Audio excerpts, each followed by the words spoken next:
Continuing our team coverage of Campaign 2022 now, we are checking in with Dane County Clerk on the safety of your vote this primary day. Josh Breider live in downtown Madison with how they're keeping the elections secure. Good morning, Josh. Hey guys, good morning. Yeah, polls open in just under 30 minutes. Right now we're live outside of the City County building. No lines quite yet, but it's expected to be a pretty busy day out here. Scott McDonald, Dane County Clerk, is up early with us. Scott, good morning to you. Thanks for starting your day a little early. We know it's going to be a marathon day for you. Yeah, these are always long days. But, you know, it's a nice day, so you can't really complain. Yeah, beautiful weather. We were just talking. There's no heat, no humidity to start us off this morning. Let's start off talking a little bit about election security as going into primary day this year. Do people, should they feel safe going to the polls? Yeah, absolutely. I think people should feel safe voting in person. You know, just keep your eyes open for anything that might seem unusual, but I think there shouldn't be any concern about that. As far as the ballot boxes go, you know, there was a lot of confusion kind of surrounding that. Any last reminders for those as far as those turning in their absentee ballots today?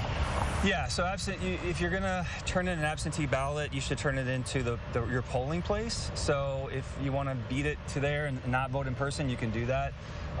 But, you know, anything that went into the drop box last night shouldn't have done that, should have been locked off, but we're not counting ballots that come through the drop box. So this is obviously a primary. Any predictions on what turnout is going to be looking like?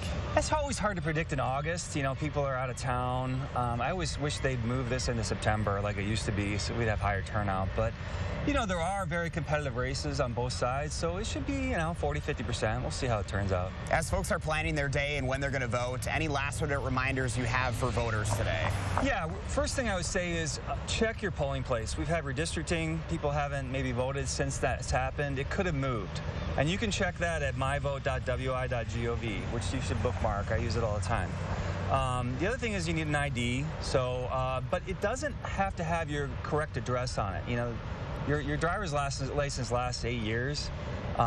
It'll change, you know, your address. So bring your ID, but also maybe bring a, you know, utility payment or a lease or a bank statement if you need to register at the polls. As far as when those results start coming in tonight, you know, how quickly do you tally and when can folks start to see those numbers coming in?